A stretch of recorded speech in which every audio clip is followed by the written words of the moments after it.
কি হৈছে এইখন ৰাজ্যত পুনৰ মহিলাক শ্লীলতা হানিৰ অপচেষ্টা এজন লম্পট শিক্ষকৰ বৃত্তিত কালিমা সানিলে এইজন শিক্ষকে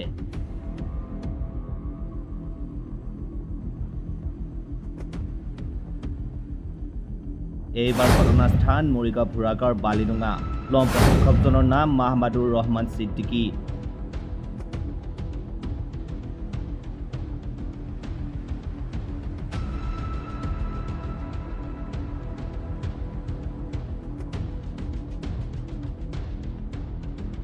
এগৰাকী মহিলাক শ্লীলতা হানিৰ অপচেষ্টা চলোৱাৰ সময়তে হাতেলোতে আটক এইজন লম্পট শিক্ষক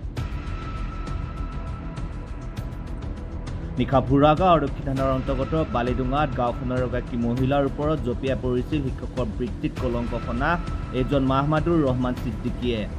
শ্লীলতা হানিৰ অপচেষ্টাৰ সময়তে মহিলাগৰাকীয়ে চিঞৰ বাখৰ কৰাত স্থানীয় লোক উপস্থিত হৈ ৰক্ষা কৰে মহিলাগৰাকীক ৰাইজে উত্তম মধ্যম সোধাই বান্ধি থয় শিক্ষক মাহমাদুৰ ৰহমান ছিদ্দিকক ঘটনাস্থলীত আৰক্ষী উপস্থিত হৈ আটক কৰে লম্পট শিক্ষক মাহমাদুৰ ৰহমান ছিদ্দিকক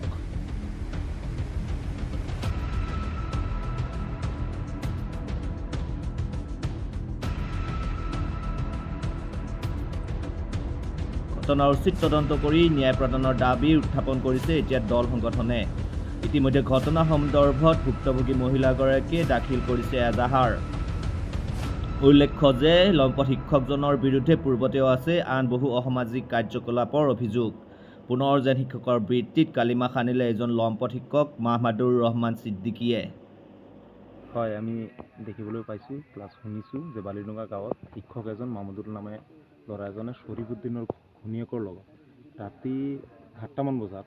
তাৰ ঘৰতে বেয়া কামত লিপ্ত হোৱা বুলি এটা অভিযোগ আহিছে তাৰ ভিত্তিতে আমি আজি চাইছোঁ বুঢ়াগাঁও আৰক্ষী থানাত এখন এজাহাৰ দাখিল হৈছে হোৱাৰ পিছত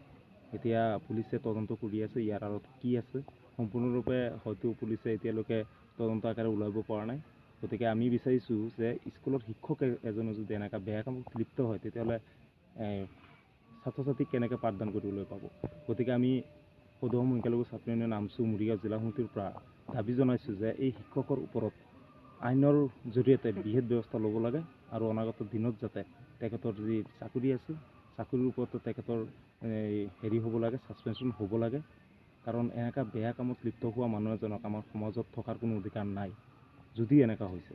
গতিকে আমি আমচুৰ তৰফৰ পৰা স্পষ্টভাৱে কৈ দিছোঁ যাতে এনেকুৱা বেয়া কামত লিপ্ত হোৱা শিক্ষক এজন বা যোনেই নহওক তাৰ ওপৰত আইনগত হিচাপত বিহিত ব্যৱস্থা লৈ ইয়াৰ